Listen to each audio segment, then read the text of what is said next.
Good evening, Honorable Ministers, and good evening, Chief Secretary, members of the media. Welcome to this post-cabinet briefing. Firstly, we have to apologize for the delay in the start of our program because of matters beyond our control.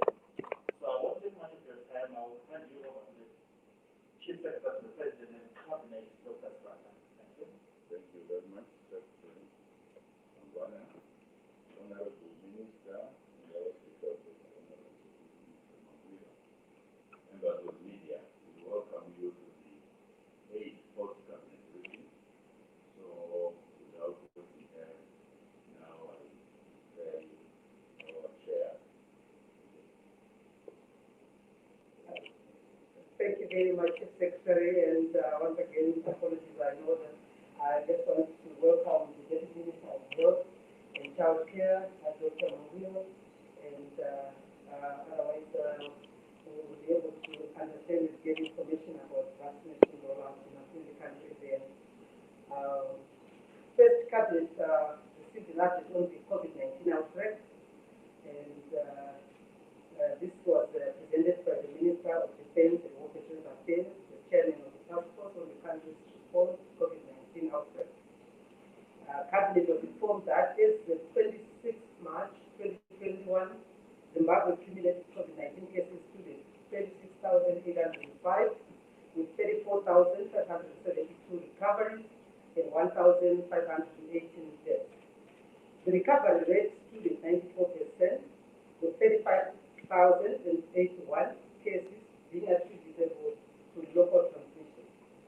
We have got 715 active cases at the moment.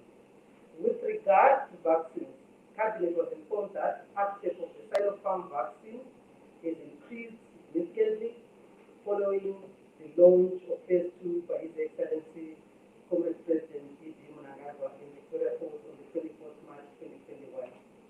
Beneficiaries under this phase include people with pre-existing chronic conditions, the elderly, and those confined to settlements and institutions such as prisons and refugee camps.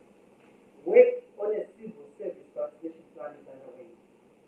Following the resumption of intercity travel, government is strengthening surveillance of the activities of public transporters to ensure adherence to COVID-19 regulations. The general transport system situation is also being reviewed for the commuting public, following reports of many commuters relying on unconventional means of transport in the form of pickup trucks and lorries. As a way of guaranteeing the safety of all Zimbabweans, His Excellency the President will make the necessary pronouncements to guide the nation during Easter and Independence holidays. Cabinet noted with concern that some unscrupulous persons are producing fake COVID-19 vaccination certificates to unsuspecting members of the public. Investigations are underway in order to bring the culprits to book. Cabinet agreed that boarding school students should not travel to their homes for the Easter holidays as part of the strategy to curb the spread of the COVID-19 virus. The learners should stay at their respective schools, given the congestion anticipated on public transport during the holidays. The Cabinet received an update on the procurement and rollout of COVID-19 vaccines. Cabinet received an update on the procurement and rollout of COVID-19 vaccines presented by the Honorable Vice President and Minister of Health and Child Care, Honorable C.G.D.N. Chiwenga. Cabinet was informed that government received 35,000 doses of 4 vaccines from India yesterday, 29th March 2021. The outstanding 1,056,000 vaccines from the 1.256 million doses that were purchased by the government of the Republic of Zimbabwe from China arrived today. Government is also in the process of sourcing for another 2 million doses of vaccines, which the government of the Republic of Zimbabwe is paying. Cabinet noted that uptake of the vaccine in Victoria Falls has so far been commendable. As of 25th March 2021, a total total of 11,915 people have been vaccinated against a target of 25,000, a number which has since increased. Focus is now on hotspots, the country's major ports of entry and exit, that is Daybridge, Plumtree, Chirundu, Kariba, Forbes, and Nyamapani. And also included in this list will be Montare and the two metropolitan cities of Harare and Bulawayo. The Cabinet received a report on the joint venture between ZMDC and Fossil Mine for graphite mining under contract at Links Mine.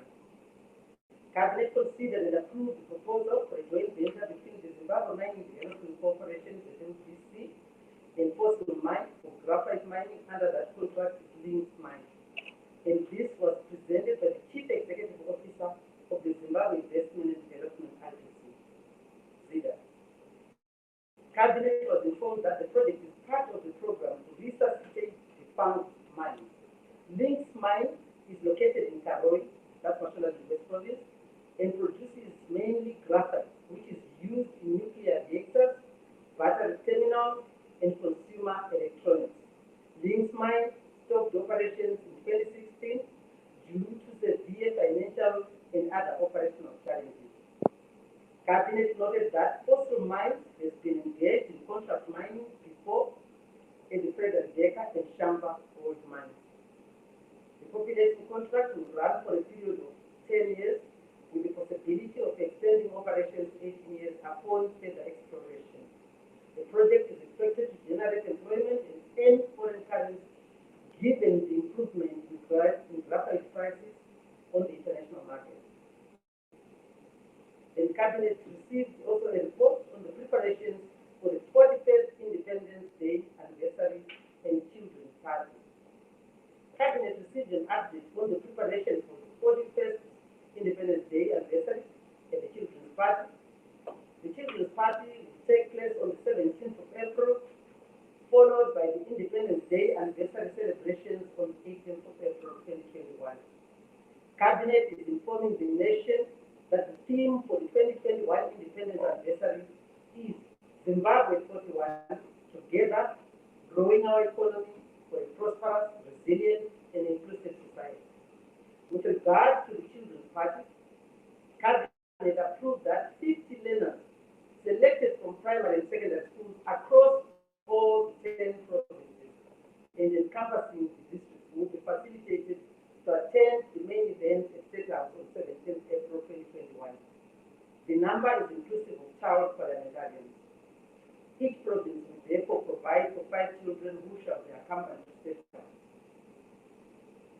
The transition from the Children's Party to Independence Day will be marked by a virtual Independence Gala and the fireworks display at midnight will be done at Rainbow Towers, and that will last for an hour. In the run-up to the 2021 Independence Day, Cabinet has sanctioned the National Cleanup Campaign, and information to that effect will be disseminated to all the provinces. The Ministries of Youth, Sports, Arts and Recreation, Ministry of Environment, Climate, Tourism and Hospitality Industry are jointly organizing this cleanup with the Ministry of Information, Publicity and Broadcasting Services on hand to ensure selected segments are built to the nation. And 2 most popular clubs in our country, that is Dynamos and Highlanders, will compete for honors in the President's Independence Day Trophy under strict WHO protocols and national guidelines to prevent the spread of the COVID-19 virus. And 16 radio stations will be resourced for the purpose of broadcasting His Excellency the President's speech in the official languages which are dominant in each community. Cabinet received the report on the National Development Strategy 1 compliance ministerial 5-year plan. These are the ministerial 5-year plans which are compliant with the National Development Strategy 1 2021 to 2025.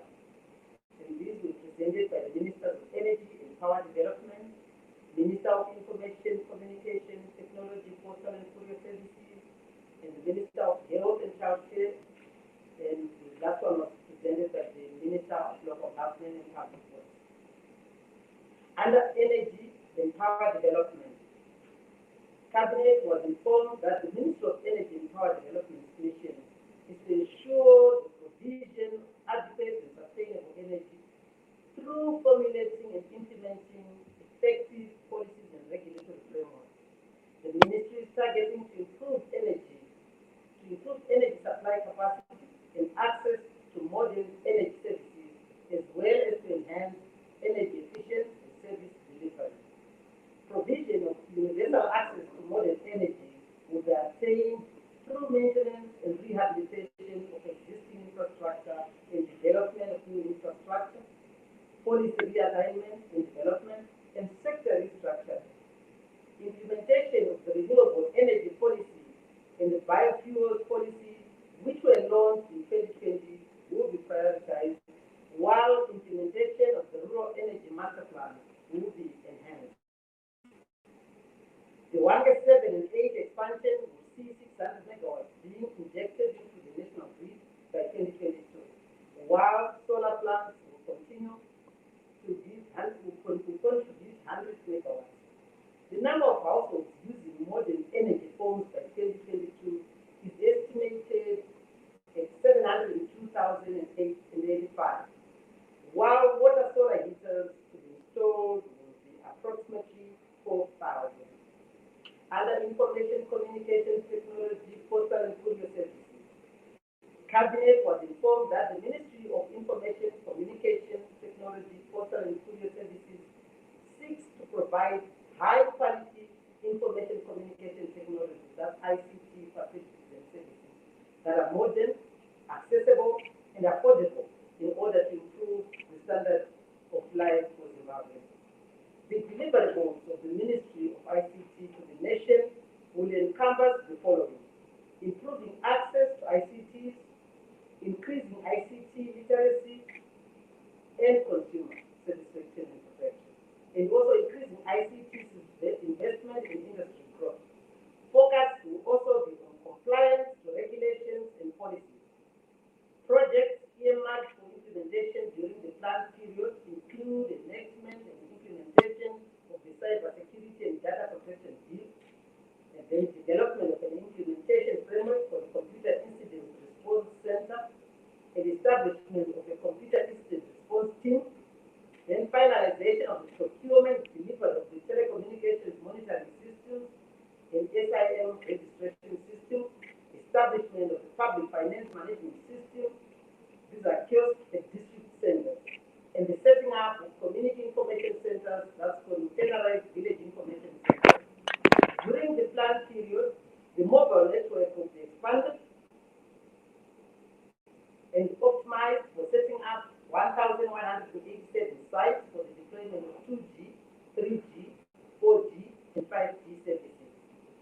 Other projects will include the expansion and optimization of optic fiber backbone network, the National Research and Education Network, the National ICT Hardware Repair and Maintenance Center, smart education, e-learning, assistive technologies for people with disabilities, and upgrading of the 10.1 internet gateway to 100G capacity in order to increase throughput. Under the Ministry of Health and Childcare, Cabinet noted that the Ministry of Health and Childcare seeks to provide, administer, coordinate, promote, and advocate